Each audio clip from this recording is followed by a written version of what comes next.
the ministry, the Indonesian cabinet ministry,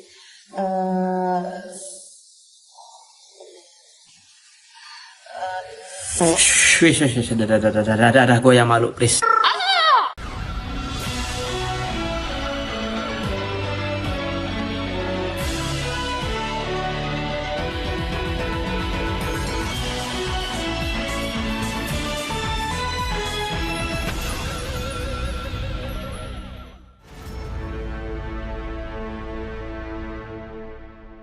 Assalamualaikum warahmatullahi wabarakatuh. Apa kabar? Saya Herzbun Arif dari Forum News Network.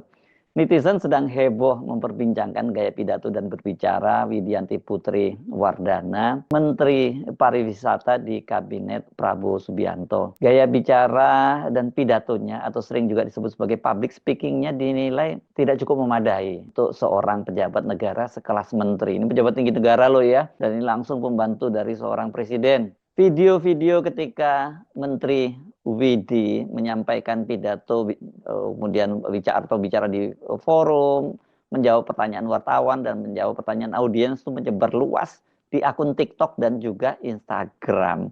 Jadi kalau Anda nggak aktif di TikTok dan di Instagram mungkin nggak dapat ini. Tapi beberapa potongannya juga nongol tuh di akun X itu. Saya banyak loh dikirimi oleh beberapa teman itu, dan salah satu komentarnya itu yang saya baca, netizen itu menyatakan bahwa gaya dia ini berpidato dan bicara itu mengingatkan pada gaya pidato maupun bicara Wakil Presiden Gibran Rakabuming, tapi ini dalam versi perempuan. Masa iya sih sampai segitunya banget gitu ya? Kan kalau Pak Gibran ini kan gaya bahasanya pendek-pendek gitu, atau ini kalau atau terputus-putus tuh, kalau musik staccato gitu ya, atau kalau ini puisi kayak puisi haiku ya ini. Sebenarnya kita juga bisa menikmati keindahan. Ada penggemar puisi tahu ya, puisi-puisi pendek gaya Jepang itu. Ya itulah gayanya Gibran dia. Bukan hanya cara dia menyampaikan pidato dan penguasaan masalahnya yang minim, tapi juga banyak yang menilai bahasa Inggrisnya tidak cukup bagus untuk seseorang yang lahir di luar negeri dan juga sekolahnya di luar negeri. Harusnya malah bahasa Indonesianya dong yang nggak bagus ya. Saya penasaran, apa iya sih seperti itu sampai segitunya banget gitu ya netizen ini. Rasanya kok nggak mungkin ya. Widianti Putri atau Widianti atau Widi Wisnuwardana ini adalah putri seorang pengusaha besar. Dan dia itu lahir di Singapura tanggal 8 Desember 1970, dan pada tahun 1993 dia meraih gelar sarjana bidang administrasi bisnis di Pepperdine University, Amerika Serikat. Ini kampusnya, ini kampus swasta milik Yayasan Kristen ini kalau tidak salah disebutnya, karena Christian University gitu, yang terletak di Malibu, California. Pasti kalau saya sebut Malibu langsung teringat kawasan tempat para pesohor Hollywood tinggal ini ya. Jadi rasanya nggak mungkin lah ya kalau kemampuan bahasa Inggrisnya itu terbatas gitu. Ada dua video yang menyebar luas di media sosial. Pertama ketika dia menyampaikan pidato dalam Forum Economic Insight 2025 yang diselenggarakan oleh media online kumparan.com, dan yang kedua tampaknya ini lebih baru ya ketimbang itu, ketika dia Widi ini bicara dalam sebuah forum dan menjawab pertanyaan audiens atau wartawan. Ya, kenapa saya sebut baru? Karena ini berkaitan dengan pembongkaran tempat-tempat wisata bangunan tempat wisata di Puncak yang dilakukan oleh Gubernur Jawa Barat Deddy Mulyadi. Saya ajak Anda menyimak yang pertama. Ini kelihatannya yang lebih duluan ini ya momennya ini, karena ini saya tahu sudah menyebar luas, tapi pada waktu itu saya nggak terlalu memperhatikan ini. Dia bicara dalam Forum Economic Insight itu. Memang tidak dapat dipungkiri, kondisi-kondisi terbaru banyak memunculkan tantangan bagi sektor pariwisata.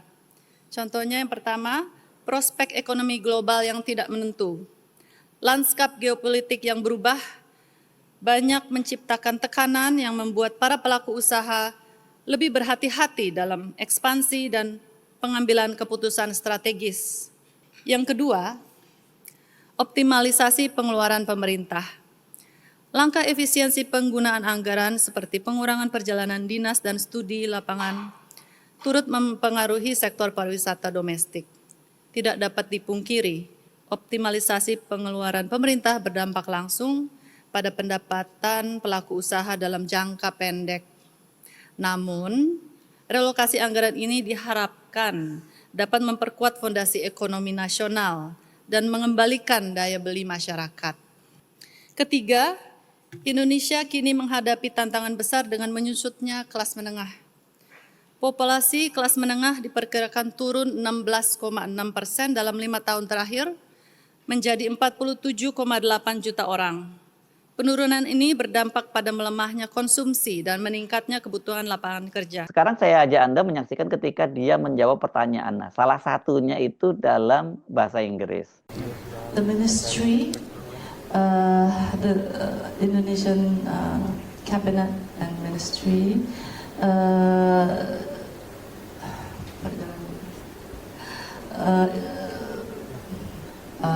menurut pandangan kami, pembongkaran ini tidak boleh sebenarnya dilakukan secara sepihak. Terlebih jika legalitas suatu usaha sudah diurus dengan sah. Pembongkaran sepihak bisa menjadi sebuah presiden buruk bagi iklim investasi atau berusaha di Indonesia. Namun, kami juga menghimbau destinasi wisata untuk selalu mematuhi aturan yang berlaku dan memenuhi semua perizinan dasar yang diwajibkan, seperti persetujuan kesesuaian kegiatan memanfaatkan ruang, persetujuan lingkungan, dan persetujuan bangunan gedung.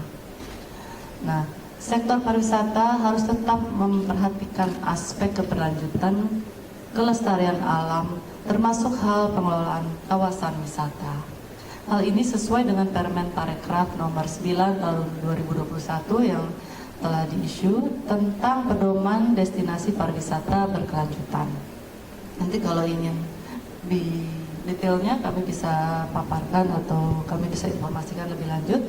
Dan Kementerian Pariwisata juga mendorong adanya evaluasi yang lebih baik dalam pengawasan dan pemantauan terhadap pembangunan wisata yang berada di kawasan sensitif seperti kawasan hutan dan konservasi. Pemerintah pusat dan daerah harus bekerja sama untuk memfasilitasi perkembangan pariwisata yang ramah lingkungan dan berkelanjutan. Dari situ, sekian, terima kasih. So I understand that the ministry, the Indonesian cabinet and ministry,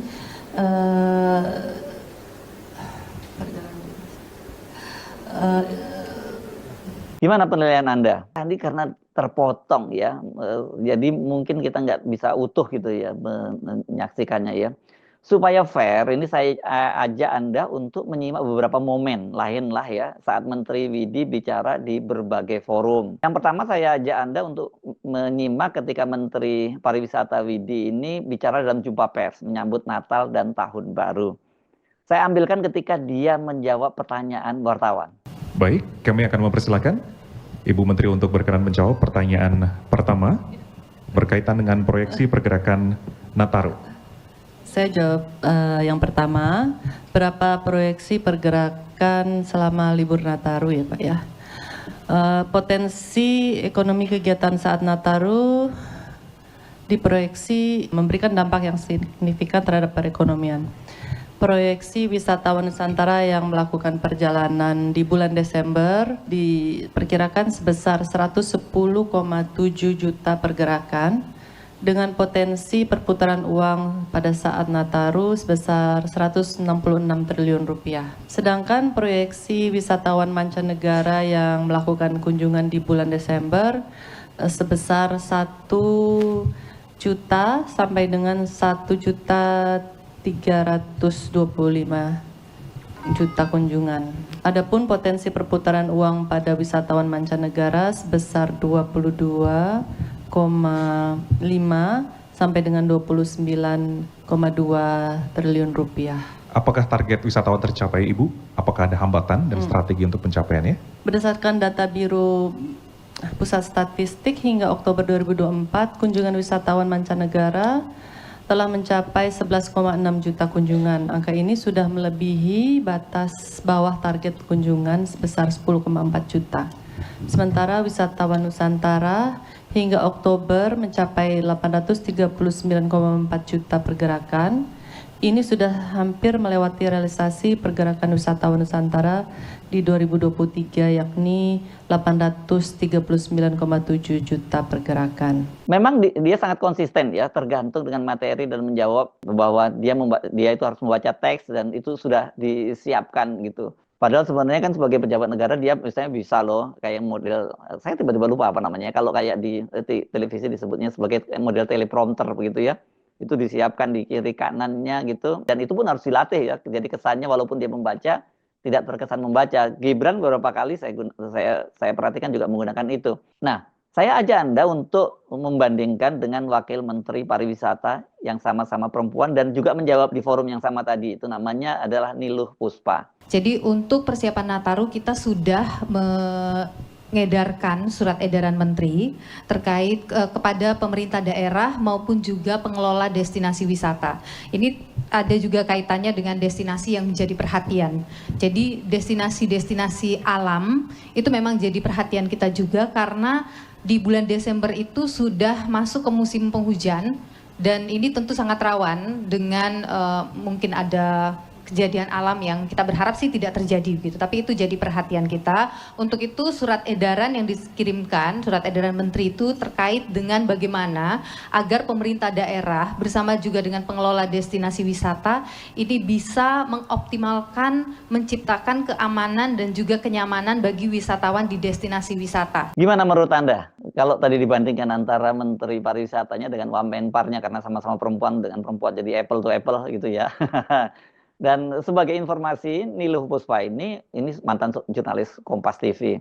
Tapi pendidikannya setahu saya bukan dari luar negeri, dia ini dari kampus, bahkan bukan kampus negeri, kampus swasta seingat saya di Makassar kalau nggak salah ya, kalau salah tolong dikoreksi saya ya.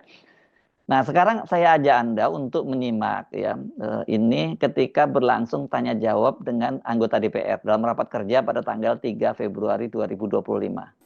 Udah masuk semua pertanyaannya Bu ya, udah ditangkap. Karena Ibu Menteri yang soal halal ini juga masih bingung kok para wisata kok ada halalnya ya gitu kan, cuman wisata aja gitu, naik bis, ya memang naik bis halal, haram atau apa itu nanti penjelasannya ulama-ulama aja. Ya kan? Silakan Ibu. Oke, izin saya menjawab pertanyaannya. Dari Pak Daulay Lamhot ya, tadi menanyakan list masalah. Kami sebenarnya di kementerian sudah membuat list masalah, list masalah pariwisata. Tadi masalah pariwisata kan, isu-isu pariwisata. Nah, kalau ingin kami paparkan sekarang di sini, kami bisa secara high level ya Pak ya. Di Kementerian Pariwisata atau di industri pariwisata itu ada isu infrastruktur, misalnya konektivitas udara untuk penerbangan internasional yang langsung itu terbatas. Kedua, seat capacity penerbangan internasional juga terbatas untuk membawa target kunjungan wisatawan mancanegara. Seat capacity penerbangan domestik juga terbatas karena jumlah pesawat yang dulu di 2019 itu 547 unit, sekarang tinggal 392 unit. Harga tiket pesawat domestik yang kurang terjangkau untuk pariwisata domestik. Itu perlu solusi jangka panjang. Dan kesiapan infrastruktur dan kebijakan transportasi laut juga belum mendukung pariwisata bahari. Pimpinan, Ya. mohon maaf. Biasanya kalau yang nanyanya nggak ada itu nggak perlu dijawab Bu Menteri. Bu Menteri tadi nyebut Pak ini, orangnya nggak ada. Oke. Itu biasanya. Jadi gini nggak apa-apa gini. Soal undang-undang ini nggak apa-apa dijawab supaya yang lainnya itu juga tahu. Artinya sebetulnya saya nggak nanya karena sudah ditanya orang. Sebetulnya saya ingin tahu juga. Nggak apa-apa ini soal undang-undang soal. Kalau yang lain mungkin oke Pak. Karena ya kalau yang soal ini mungkin penting. Ya, itu esensi ya, karena tidak bisa mengejar target apabila isu-isu lintas KL ini tidak teratasi. Kemudian isu visa, misalnya jumlah negara bebas visa kunjungan itu yang dulu sebelum pandemi 169 negara, sekarang hanya 13. Lalu isu destinasi juga ada, isu event, isu industri, dan isu SDM. Banyak sih kalau kita ingin bahas bisa satu-satu bisa lama. Jadi intinya nanti bisa di rapat khusus mengenai list-list masalah pariwisata. Kemudian pertanyaannya Ibu Sarah ya mengenai peran negara.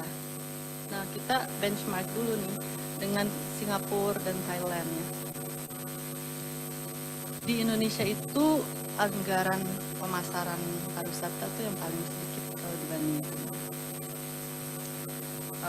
Indonesia 0,03 miliar US dollar, Singapura. Izin Ketua, bisa Bu Menteri bisa lebih dekat ke mic. Oh, oke. Biar.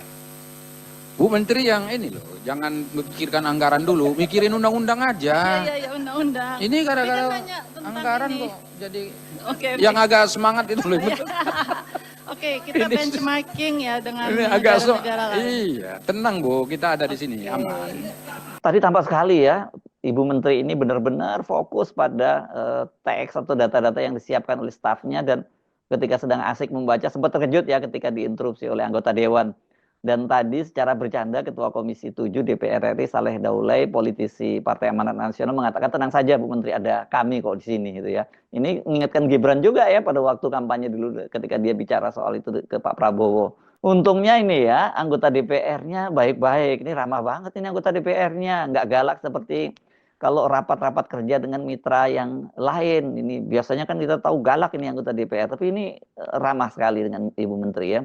Satu lagi ini saya ajak ini supaya lebih lengkap lah ya. Mari kita simak ketika Menteri Widi memberikan keterangan pers kepada wartawan di Istana Kepresidenan setelah menghadap Presiden Prabowo Subianto. Ini momennya tanggal 5 Februari 2025. Assalamualaikum warahmatullahi wabarakatuh. Salam sejahtera bagi kita semua. Rekan-rekan media yang saya hormati, saya baru saja selesai menghadap Bapak Presiden Prabowo dan melaporkan beberapa hal terkait perkembangan sektor pariwisata. Utamanya dalam 100 hari setelah saya dilantik dan menjalankan amanah sebagai Menteri Pariwisata. Saya menyampaikan bahwa dalam periode 100 hari tersebut, Kementerian Pariwisata mampu menjaga pertumbuhan jumlah kunjungan wisatawan mancanegara dan wisatawan Nusantara dengan angka yang meningkat dibandingkan dengan periode yang sama pada tahun 2023. Selain menunjukkan keberhasilan Kementerian Pariwisata dalam menjaga pertumbuhan Wisman dan Wisnus, ini juga mencerminkan kepercayaan wisatawan kepada kondisi dan kebijakan pariwisata Indonesia di bawah pemerintahan yang baru. Gimana menurut Anda? Lengkap ya tadi ya referensinya, ada yang muncul di media-media sosial, ini ada yang di rapat dengan DPR, ada yang dalam forum menjawab pertanyaan, dan kemudian juga ada ketika dia menyampaikan penjelasan kepada wartawan di Istana Presiden, wartawan kepresidenan ini. Nah, tampaknya kalau menurut saya ini dari tadi saya kira kita mungkin bisa sedikit saja lah ya memberi evaluasi, bukan aja public speaking yang lemah, tapi penguasaan substansinya memang sangat terbatas dan sangat bergantung pada materi yang disiapkan oleh stafnya. Sebenarnya kalau untuk data-data memang supaya akurat itu harus berdasarkan dokumen yang tersedia. Tapi untuk hal-hal yang umum ya dia harus menguasainya, namanya juga menteri. Dan kalau baca data tadi itu, ini kelihatannya perlu dilatih juga oleh oleh orang yang jago public speaking atau orang dari kalangan teater, sedikit drama lah ya, jangan baca dulu gitu, lihat datanya sebentar kemudian tangannya bergerak sedikit untuk memberikan impresi dan sebagainya, jadi kelihatan lebih natural. Ini sekedar catatan saja ya Bu Menteri ya. Setelah melihat beberapa materi public speakingnya tadi, saya kira kita memang harus bisa ngomong cukup fair lah ya, memberi penilaian bahwa Bu Menteri, apa boleh buat, Anda masih harus banyak belajar lagi. Saya Herzbun Arif dari Forum News Network, sampai jumpa lagi. Wassalamualaikum warahmatullahi wabarakatuh.